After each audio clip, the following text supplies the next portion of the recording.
sexual freedom. And maybe you came because you thought you might see some people get naked. All I can say is you may not be disappointed. No, but seriously, the idea for this panel was really a collaborative project. A lot of people came up with, we should have this discussion in Netroots Nation, including Raven Brooks, the ED of Netroots Nation, who said, we really don't talk about sex at this conference. So we wanted to bring it up. And, I'm Jennifer Ancona, and I did a panel earlier today around what does the new economic system look like. And I had been trying to think about how that particular panel would connect to this panel. I kept seeing them together under my name and going like, what are these two panels? And what I just realized, I had this epiphany because we were talking about Elliot Spitzer earlier. And I was like, Elliot Spitzer, that's what connects those two panels. Because Elliot Spitzer was amazing and a very courageous fighter around the banks and was a great leader. And he got totally taken out because of sex and because of the dominant norms around sex that we don't talk about, or when we do talk about it, it's not helpful. So we wanted to have this conversation to try to give us more of a common framework around this. So we brought together some really amazing people. We have Charlie Glickman and Fabiana Rodriguez and William Winters and Kiara Johnson and Elizabeth Hernandez-Kimmel, and they will all introduce themselves shortly. But I just want to say two things about the format. So we're doing this kind of talk show style, so they're going to introduce themselves very quickly just so you can connect with them and get a sense of where they're coming from. And then I'm going to throw out some, I would say, hot topics or phrases that may be controversial, so don't take it as I think that, but I'm just kind of trying to provoke. And then they will respond and discuss, and then I'll keep throwing out new topics. So I did want to throw out the chance for all of you to contribute to these topics. If there's something that you want to have discussed, just send it to me on Twitter @JenAncona, do an @reply so I can see it, and then we'll incorporate that. And that includes those of you who are watching the stream. So just feel free to do that. We will do Q&A as well at the end, but I know it's going to be a fun discussion, and I don't want you all to feel like you can't participate in that. Okay. Oh, if you take a picture just to tweet it out and make sure. The hashtag for this panel is what? And then 12-6. Okay. So I'm going to start with Charlie. So this is going to be very short, 2 to 3 minutes. Please just introduce yourself and talk about what you think sexual freedom is and how it manifests for you in your work. That's a big topic. Well, my name is Charlie Glickman, and in my day job, I am a sex educator with Good Vibrations in San Francisco. It's always nice to hear. I run our education programs, so staff training, workshops, our social media blog, all of that kind of thing. I also have a PhD in sex education, and I teach workshops and classes, and when I can get the gig, university courses on a wide range of topics, including sex and shame, sex positivity, communities of erotic affiliation, sexual practices, all that kind of stuff. So I spend all day talking about sex and how to make it better. For me, sexual freedom means a lot of different things. One of the things that I notice a lot in communities that talk about this topic is the focus on the freedom to do whatever we each individually might want to do, which I think is important. But I also think we need to remember that freedom also includes freedom from having anything imposed upon us. And there's no freedom to without freedom from. So when I talk about sexual freedom, I'm including in that everything across the board, from being asexual to being very, very sexual, to being monogamous, to being polyamorous, to being celibate, to being gay, straight, lesbian, bisexual, transgender, queer, gender diversity, whatever it is that is yours, the freedom to do that with people who also want to do that with you. In my view, the only relevant measure for assessing a sexual act or practice is the consent, pleasure, and well-being of the people who do it and are affected by it. Nothing else is relevant. So that's what sexual freedom means to me. Awesome, thanks, Charlie. And so, Javi, what about you? And particularly, how does sexual freedom intersect the work of our sector, which has been so much about immigrant rights? Yeah, so I wanted to answer this question by sharing a story. I'm an artist. I'm a first generation born here in the United States. My parents migrated, and immigration has shaped my entire life from the moment my parents decided to migrate here to when they got legalized because of Reagan. The last time that legalization happened was in 1986 under Reagan. I was 16 when NAFTA got passed, and I was also 16 when Proposition 187, the beginning of the anti-immigrant movement, happened in California. And for the large part, social justice has always shaped what I do. But as an artist, being a Latina woman, and growing up in the times of free trade and anti-immigrant sentiment, I also felt very oppressed, not just by the colonialism that I was experiencing here, but also by Latino culture and Catholicism. And I remember just always being told that I had to keep my legs closed and that I had to be some kind of a virgin to be accepted within my culture. And I really, as a woman of color, part of my own liberation was rejecting that, especially rejecting the norms that are placed on women of color and embracing myself as an empowered woman of color and just being raw. This is one of the self-portraits I did.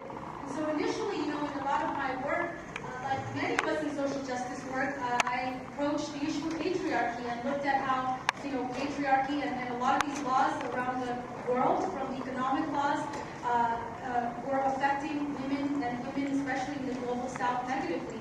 For me as an artist, it was always about women power and fighting patriarchy and fighting imperialism.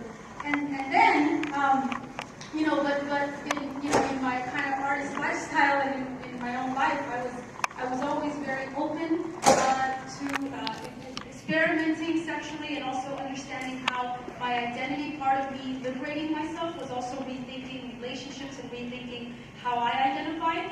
And gradually, through my art, I began to put out messages around sex positivity and around really, responding to the right wing and the attacks on women, and even, embracing slut positivity. Because in my community, especially, even in the social justice, migrant rights sector, and even in the Latino community as a whole, there's a lot of slut shaming that happens. And part of this is, as we have, developed a strong identity as women of color, we have repressed the side around how we bought into the virgin-born dichotomy. And so in my art, I try to really, celebrate pussy power and embrace the sluts that we all are, and really talk about it as a woman of color, and not just say, oh, that's like a white thing, that's a white woman thing, but challenge how it is that we intersect this with the work we're doing against imperialism, against the anti-migrants, and ultimately, intersect it with economic justice and all these other issues. So that's how I approach the work as a woman of color, as a pro-migrant artist, as a sex-positive slut artist.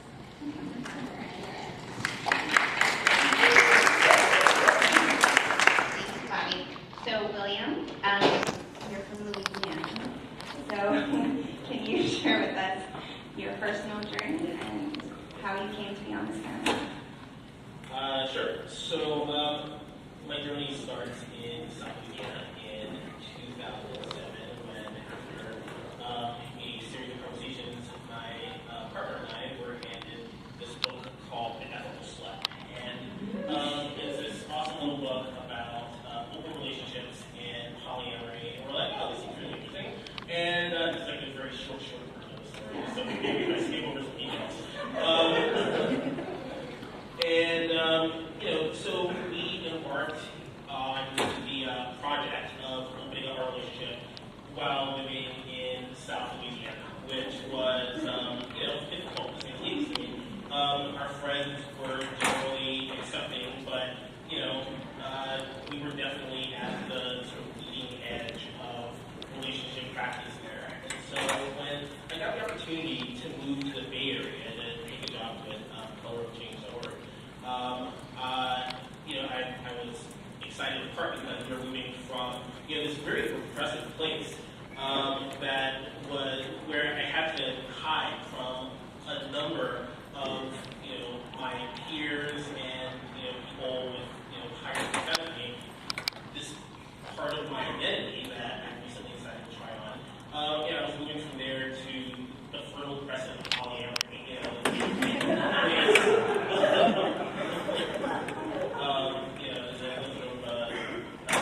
Birthplace of the modern movement for freedom. And so,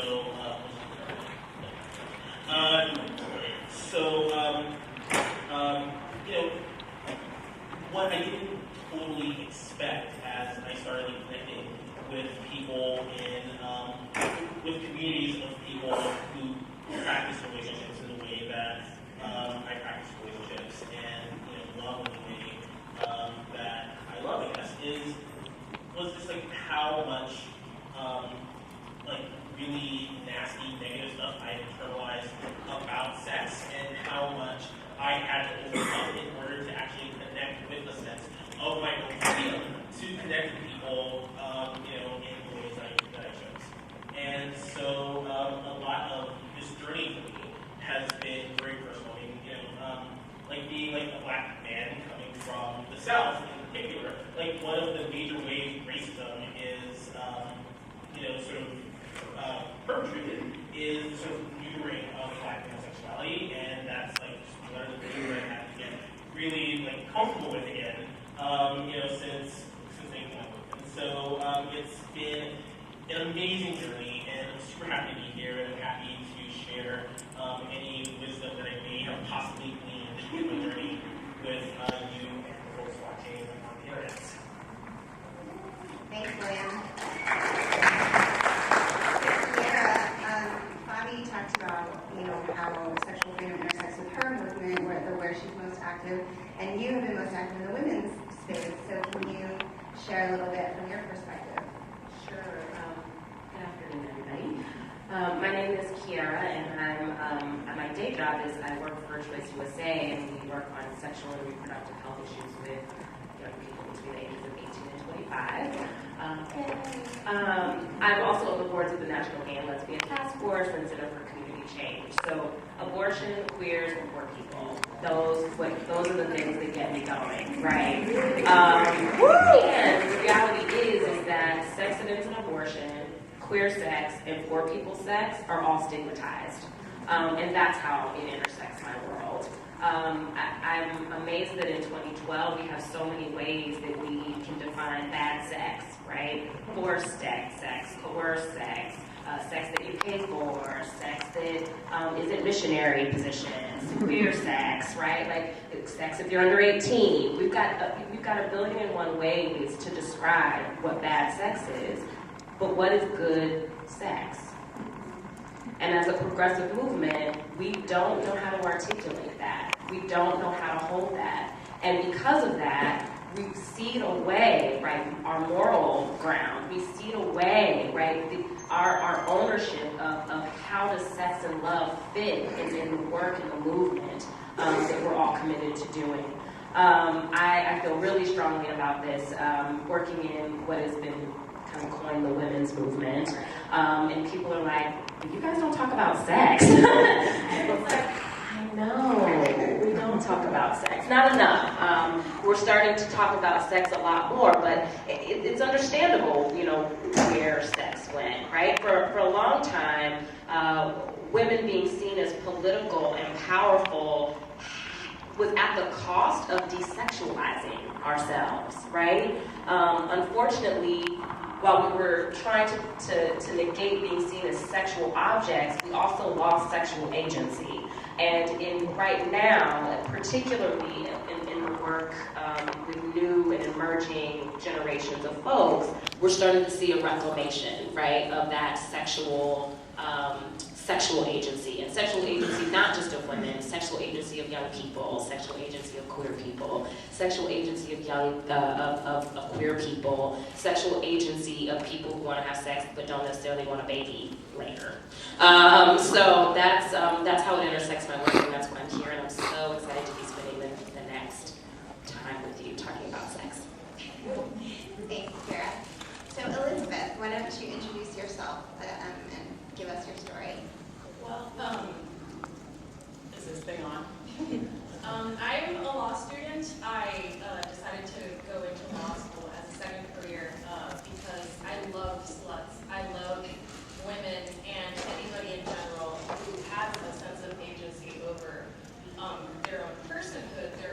bodily autonomy, their right to privacy, their right to associate with whoever they want, the right to do whatever it is that they want to do behind closed doors, as long as it's consensual, as long as it's not coerced, as long as it's what they wanted to do. It's nobody's business, especially with governments.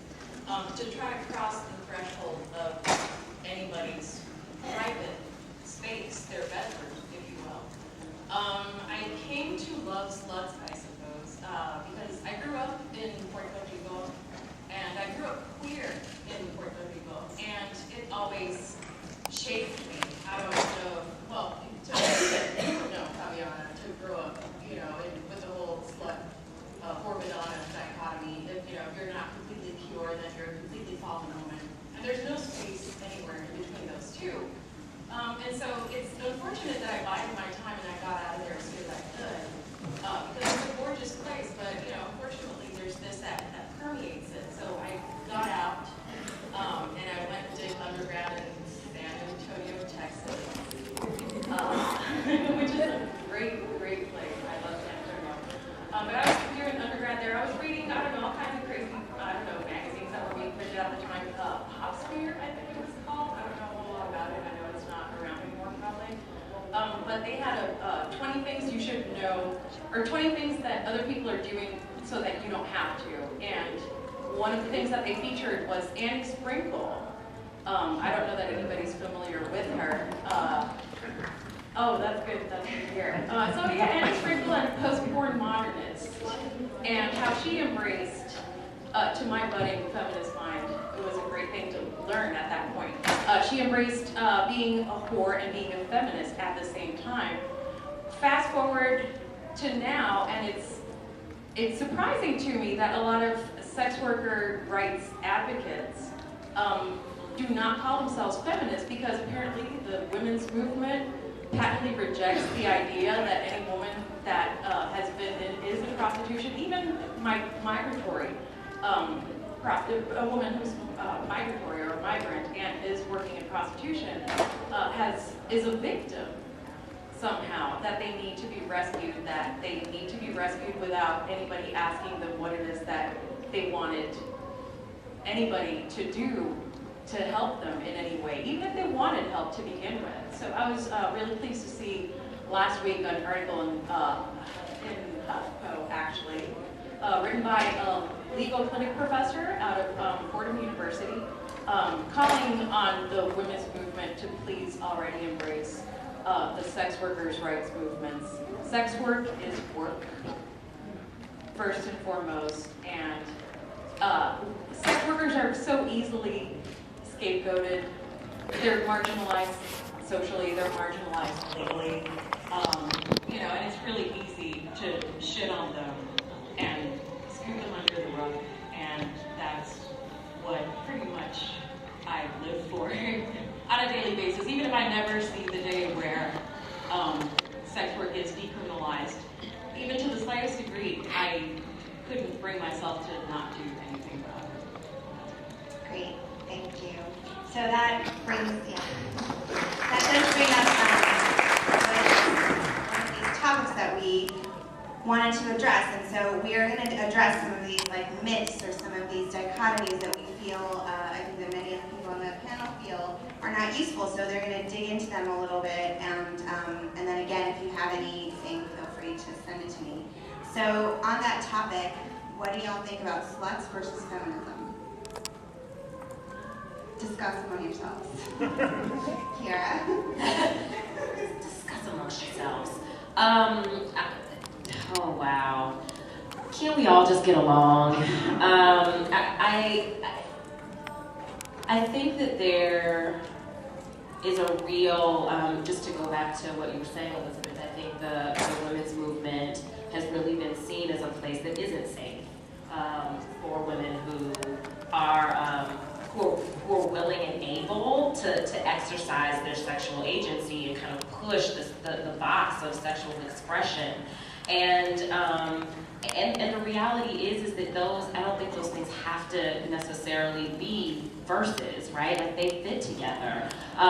We are all fighting for self-determination, right? We're all fighting for bodily autonomy, and I think particularly now when we're pushing the barriers around what gender is, right? What gender expression is.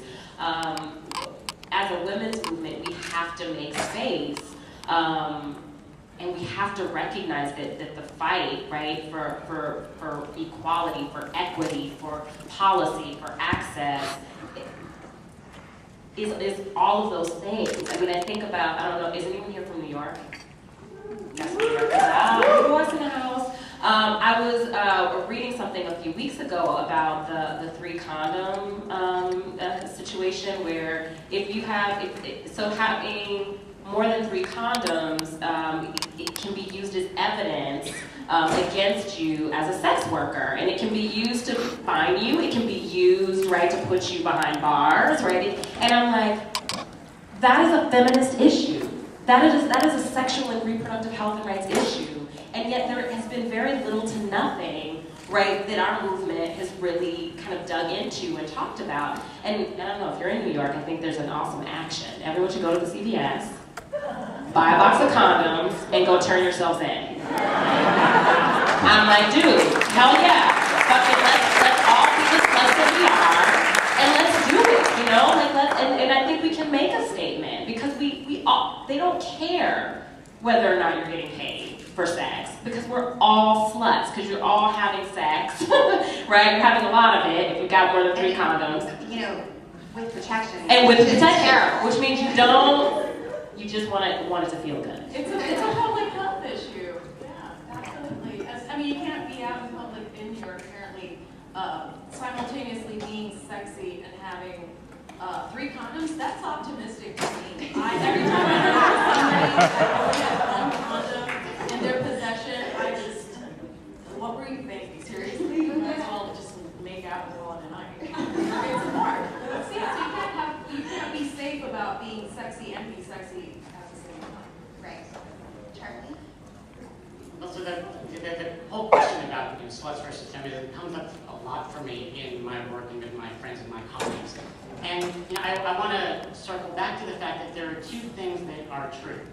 Number 1, some people, especially some women, many women, really like to have sex. Whether it's with 1 partner or 10 partners or 100 partners, whatever it is, and whatever number it is at this point somebody becomes a slut, oftentimes that number is more than however many I have had. That's usually how we peg that number for ourselves, right? On the other hand, and this is where the debate with feminism often gets stuck, it is also true that there are some women, many women, however many, who have sex because their partners want them to, or because they feel pressured to, or because they feel coerced to, not because it's authentically what they want to do. And so there's this tension there. Well, if you've had other partners in your life, how do we know that that's good for you, bad for you, whatever? Now, my response to that is, let's ask her. And let's trust her. And if I'm supposed to be able to trust somebody to be able to make a decision around reproductive rights or abortion or labor or anything else, why can't I trust her to make decisions about how many people to have sex with, or what kind of sex to have, or who to do it with? So to me, those things seem very similar, but slut shaming of women is everywhere. It's everywhere, and it's going to continue to be everywhere as long as we have this idea that sex makes people, especially women, dirty. That having sex in particular kinds of ways makes it dirty, that it's sinful, it's disgusting, it's shameful, unless you're doing it to have a baby, or within the context of marriage, or within the context of heterosexuality. So all of those things weave together, and until we can get rid of all of them, we can't get rid of any of them, which is why we're all up here talking today. Right, and hasn't that not been more obvious than the last several months with all of this stuff around birth control and, put an aspirin between your legs and, it's about sex. It's not about health from the perspective of the right wing. And yet we're always arguing it's about health, but we're not talking about the element of sex. And do you think that that's holding us back around actually getting anywhere? I think it's absolutely holding us back, because it means that we are arguing about, is this a healthy kind of sex for this person to have, or has she had sex with too many people, rather than moving things forward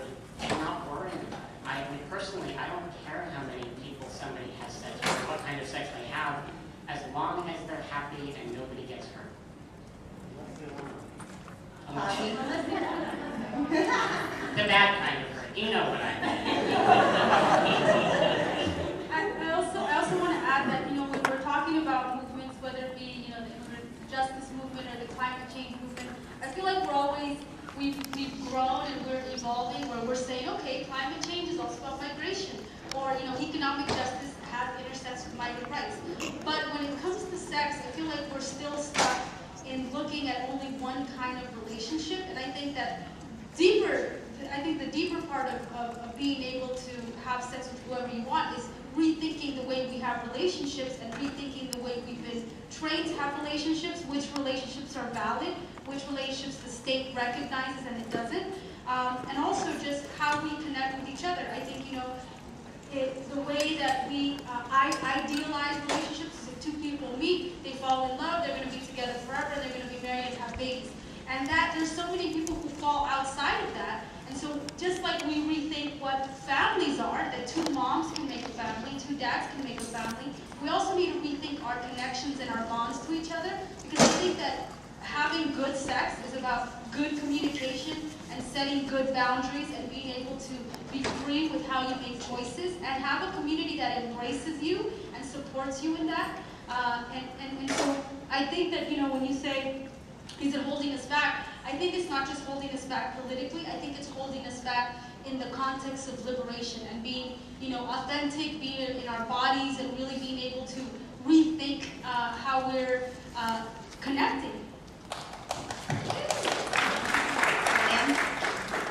Yeah, I think that that's something, that's a great point, and I think that that's something that our organizations need to think really strongly about when we decide what issues we're going to work on, what issues we're going to support, and how we talk about those issues. Like, there's often, there's always a tension when you are, organizing communities between being a leader and being a follower, right? Like, you're a servant leader, essentially. The thing is, like, there are ways that you can talk about some of these issues that aren't going to alienate the overwhelming majority of your community. And in fact, it might show like possibilities for different ways of being. So, I just think that when community organizations or organizations that do community organizing are brought issues that might be a little bit controversial about like sex or sexuality or the way families are constructed or what families are valid or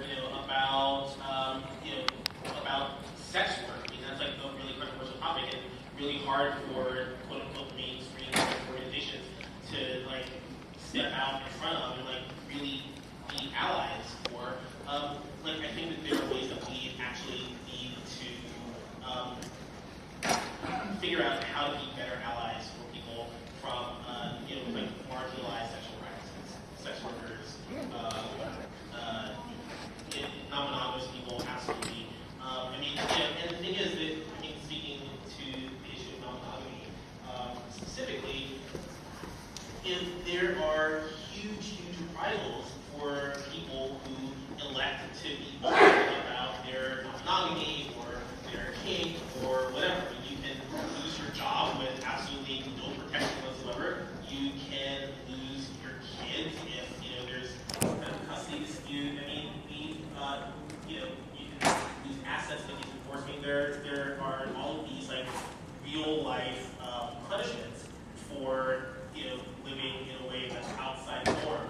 And I think that there are ways that we as organizations and movements can be better allies with the folks who are living at that edge. Yep. Thank you. Okay, I've got another one for you. That was good. Sex education leads to promiscuity.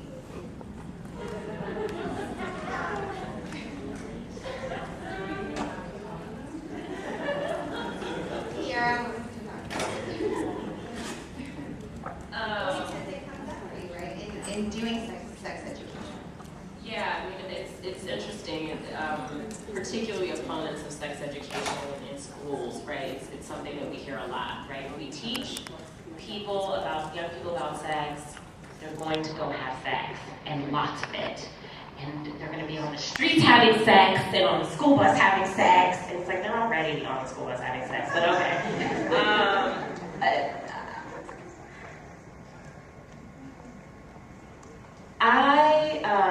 I'll tell a quick story. I was with a group of 16-year-old girls, Latina and Black, and we were talking about condoms. You know, we were doing the whole, like, this is how you put a condom on a cucumber, you know, that talk. And finally, one of the young women raises her hand and she goes, Miss, do you want to really know why we don't use condoms? And I was like, oh, damn. Yeah, I do really want to know why you don't use condoms. She says, you know, we actually know how to put them on. It's not that hard. And I was like, oh, okay, that's great. She's like, and it's not hard to find them. Like, you know, you can actually find people, you can get them for free. She was like, we don't use condoms because if it falls out of my purse, all of a sudden I become a slut. If I even have a boyfriend and I pull out a condom, I get labeled as the kind of girl who comes prepared for sex. And that's a bad thing. Fabiana and I were talking earlier, like, we grew up, I'm also from the South, it's not like we grew up with our parents saying, have a great day, here's your lunch, have great sex today. We grew up with the just say no, right? That was our community too. Like, the just say no to sex isn't anything new, and yet, people in our communities, our young people were having sex, right? Like, and when we stigmatize young people's sex, and when we stigmatize sex education, when we put out false information, I mean, our government puts millions of dollars into abstinence only until marriage programs, tens of millions of dollars. And when we do that, we put these young people at risk. I mean, 1 in 4 young people will have a sexually transmitted infection before they leave high school. And 1 in 2 Black girls will leave high school with a sexually transmitted infection. And, you know, these people who are coming out of these abstinence-only programs, they waited exactly 1 year later to have sex. So if they were going to have sex at 16, now they wait till 17. And when they do, they're beating themselves up. They beat themselves up, they feel dirty, they feel like failures, and they find themselves in riskier positions than they were otherwise because they don't have the right information. They don't believe that barrier methods or birth control works. And so we put them at a real disadvantage. And so, you know, I scoff, right? Young people want to have sex because it feels good. And we're going to keep doing it, and we can either accept that as reality and prepare folks to know what good sex is, or continue to put them at risk. Well, I want to throw out just a real number and how it's going to affect the whole country. But you know, Latinos are the fastest growing population in the country right now. In some states, actually in the whole country, I think 50,000 Latinos are turning 18. Something like that. And in California, the K through 12 is overwhelmingly Latino, right? So this is a lot of states in the country, and we are definitely, you know, Latina mothers are have been having children at a much faster rate, so we are the population that's booming. If you also add to that young Latina women have the most babies, more than any other population, and you can really trace that to the fact that, as you know, I'm not trying to say that all Latinos are like this, but one of the cultural kind of values is actually not talking about sex, or, you know, kind of still attaching to this Catholic mindset about sex. Then do you see the problem when you are you're not empowering an entire generation of young women, not just not to be safe, but not to feel empowered as agency over their bodies? And these are the women that are going to be the leaders. They're going to be the majority in, you know, 10, 15 years. And so beyond the act of having safe sex or not, there's an issue of disempowerment. And when you also add to that there's a war on women of color, and that we are, you know, hypersexualized as, you know, in all these negative ways of having sex, it's really not just a war on our bodies, but a war on our minds. And so I think that when we're talking about sex, we have to also have, you know, a race analysis, because these are, in you know, how it affects how people act out and their professional opportunities in all these ways manifest because of how you're trained to think about yourself? Charlie? Yes, please. So I can throw two things out there. One is, not that you said abstinence-only education, you said abstinence-only. But I want to put out there, I invite you, everybody here and everybody listening, to not call it abstinence-only education because it's propaganda. If you have to lie to somebody to get them to do what you want,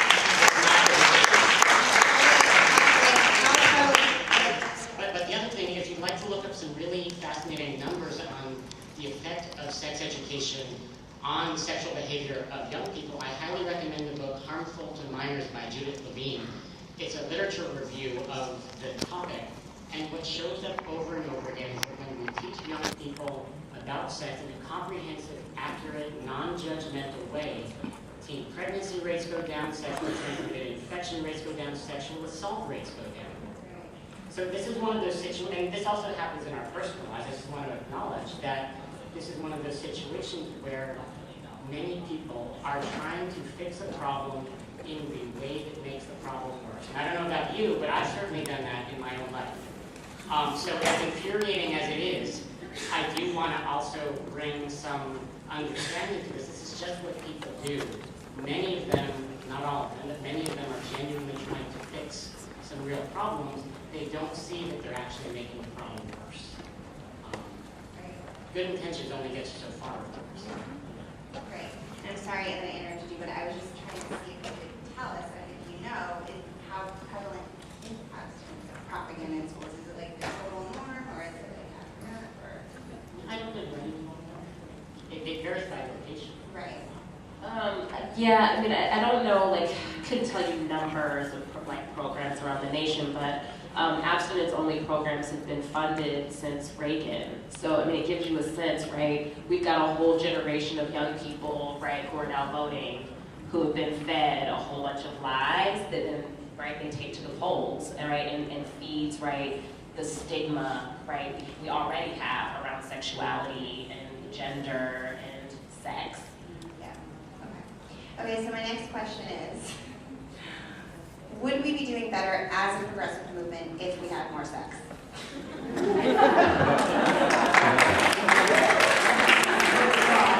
Apparently the answer is yes.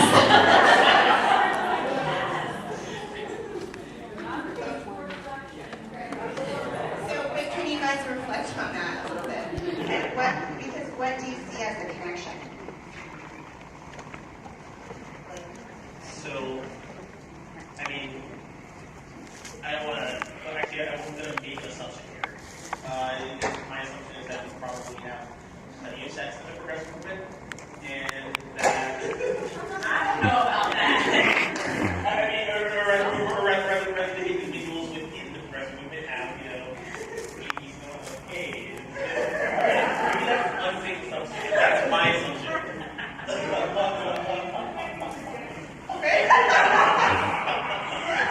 He's like, I'm in the progressive movement and I have tons of sex.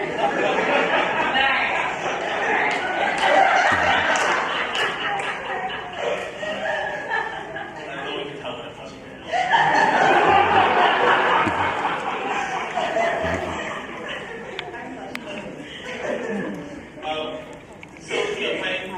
I'm assuming that we have like a fair amount of sex in the progressive movement, and that the problem isn't how much sex we have, like the quantitative thing, or the qualitative thing, like oh, we have like better sex or this kind of sex. I really think that the issue is our attitudes about sex in the movement and whether we can be a truly sex positive movement. And I think the sex positive movement in the way that Charlie described it here, like sex positive as allowing people to exist in the full dignity of their sexual agency without judging them for it, without ostracizing them for it, and without feeling we need to run away from them if if a mistake that they make or if some aspect of their sexual lives becomes public.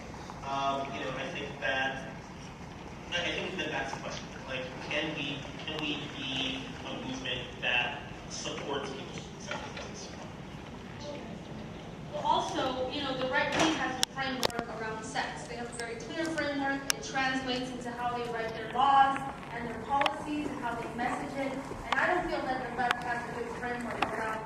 around sex, to the point where if someone is found, doing something like, something that the mainstream would consider inappropriate, that there is no framework for people to stand up and say, hey, these are actually our shared values around sex, and actually what he's doing is totally okay because we as a community embrace that, and it's healthy to do that. We don't have that kind of response. That's why people who do, who for any given reason, don't follow the path of like I said, being married and just having sex with that person, they are thrown under the bus because we don't have a shared vision around what we imagine. So that said, I think that just like I would tell an organizer to meditate and exercise and not work so much and have time for themselves, I would also encourage them to have sex, to explore what they like.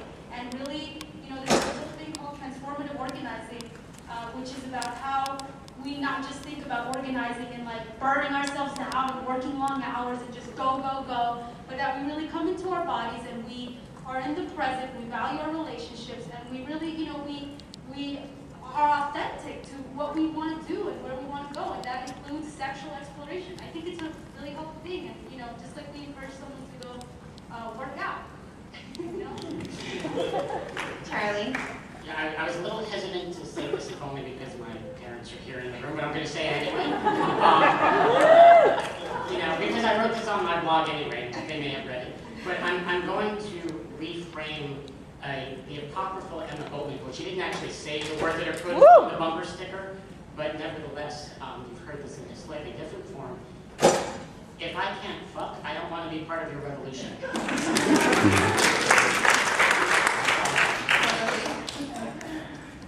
So we did have one question that came in from Twitter, which is sort of related to this, which is there much recognition that LGBT movement and women share a common enemy, that exactly the same cabal fighting reproduction and marriage rights? It's the same thing, which I think we're starting to more, but maybe you guys can.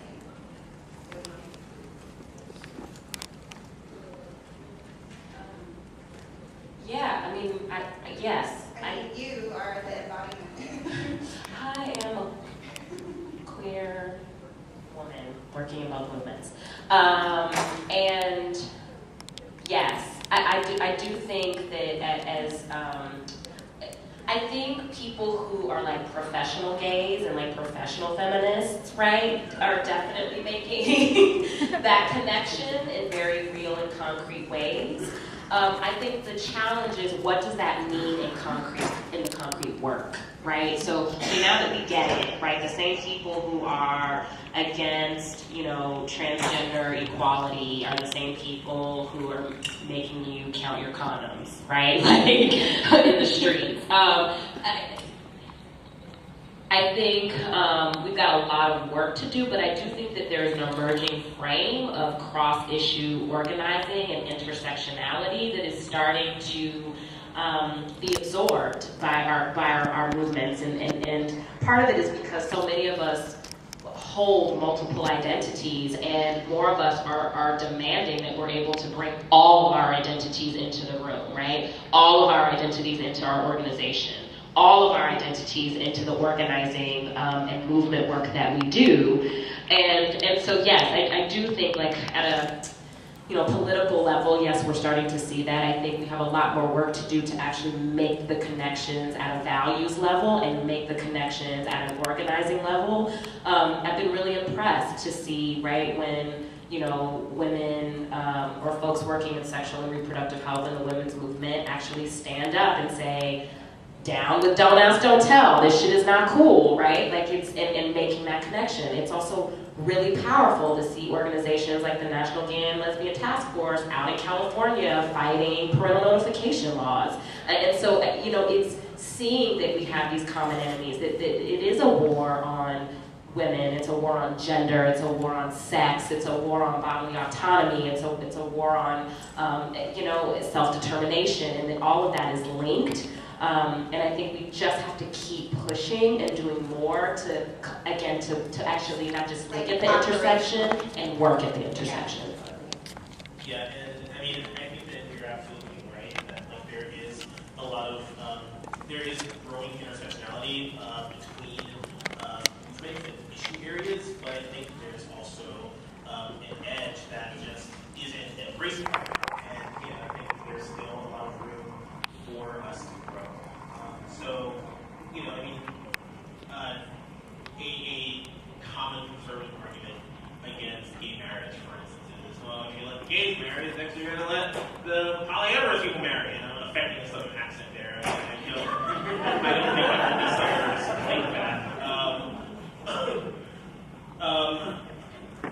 And I think that instead of saying, oh, no, what are you talking about? Like, this just isn't the case. I think that the answer needs to be, yeah, so what? Like, yeah, so what if polyamorous people get married? What if like kids get families where they have like 3 or 4 or 5 women adults around them instead of just 2? Like, so what?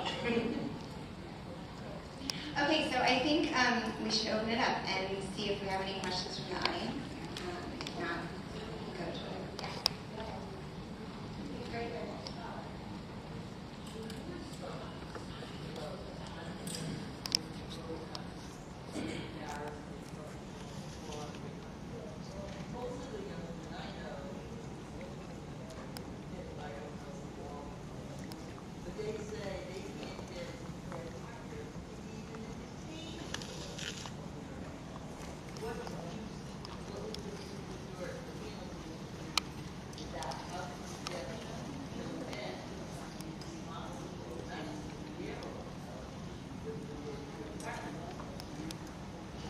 Okay, so I just want to repeat the question, which was, you mentioned about women and the condom issue, but also some young women say that they can't get young men to wear a condom, and how do you address the issue of getting young men to want to wear the safe sex? Well, so the sex positivity movement, or the whole movement to get young people to be safe, doesn't mean that we don't fight the patriarchy.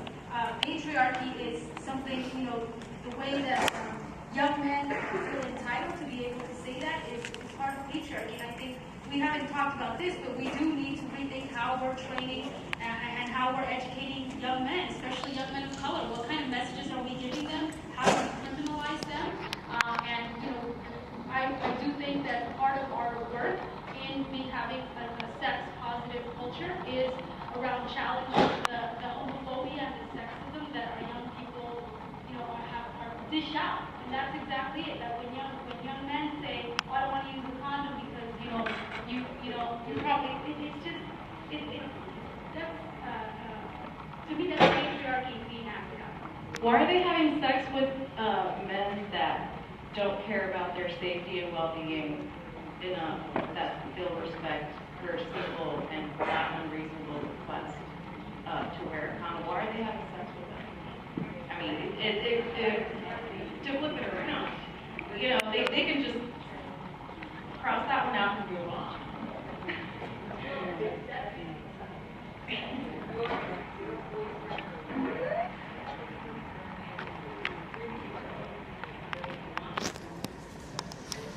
At some point, I put myself before somebody who really doesn't care about my safety or well-being, to the point where they want to entertain simple requests. Well, and and I don't want to make it just about young women, because but yeah, 20-something, 30-something, 40-something-year-old women have had these same conversations where it's like,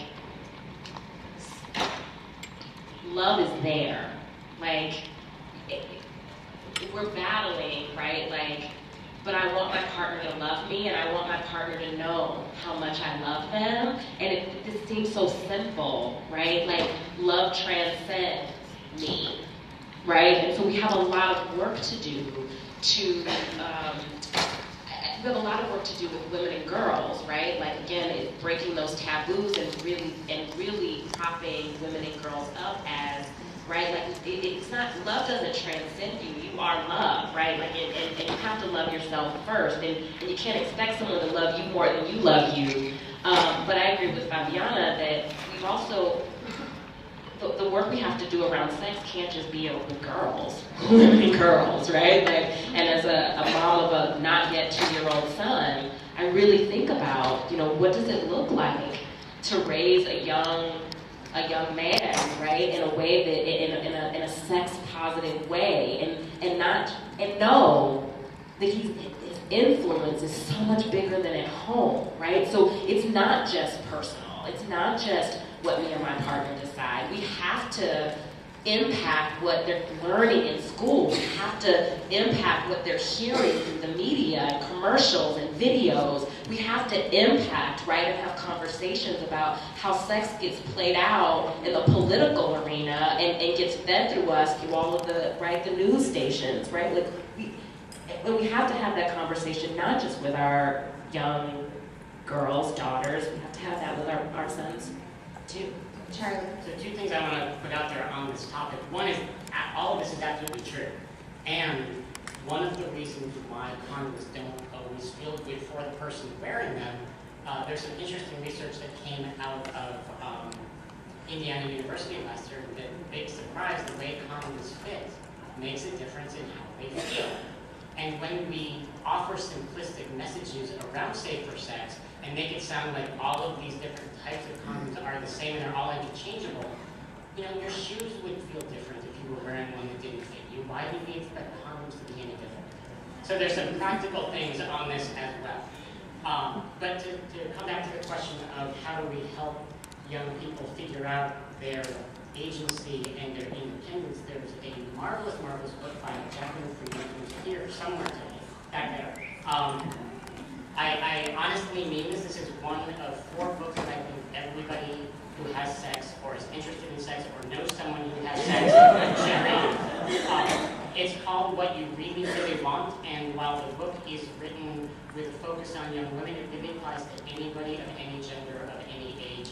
Buy it, read it, give it to people. Trust me. Stephanie, did you have a question? I did have a question, actually. I don't know I'm suddenly buzzing.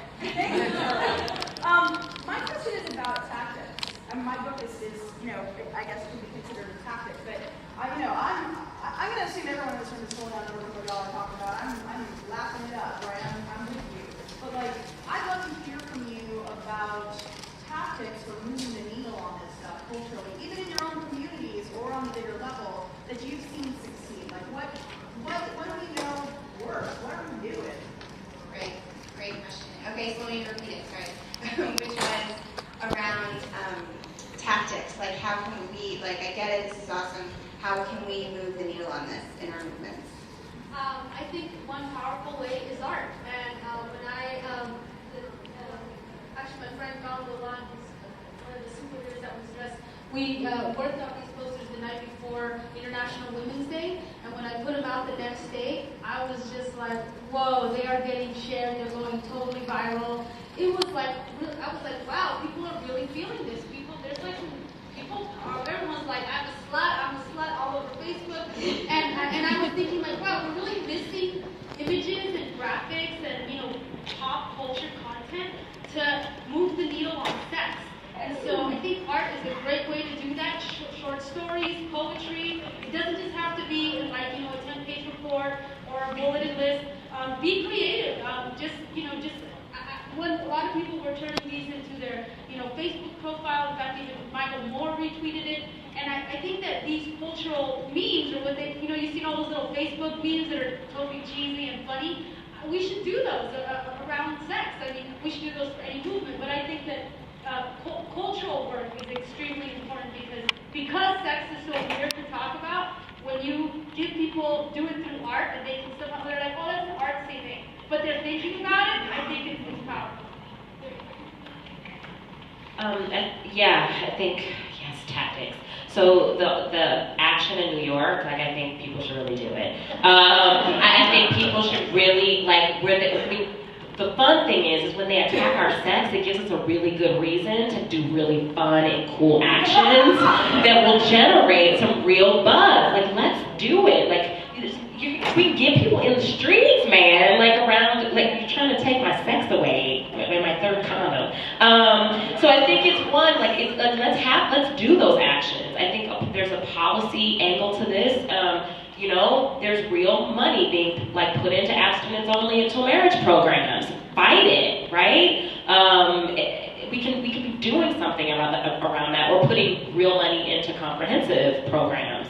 I've also seen. So I work with students, and one of our chapters in Arizona, at Northern Arizona University, they started a real-time sex answers and questions. So you could be anywhere at any time. You could like need to run into the bathroom and ask a quick sex question, and there is a real person, like you can text it, and there are real sex educators that will answer your not stupid question, right? Like never a stupid question. And students are really responding to that. ISIS is an organization that's doing a lot around the intersections of young people, sex education, and technology, and they're also coming up with really creative ways to engage young people in particular around how do you get information to them. And there's a program that's similar to the one at Northern Arizona University where they're seeing a lot of engagement from young boys of color who want to know how to have good sex. So they're not responding because they want to have safe sex. They're not responding because, right, like even general questions, right? They're asking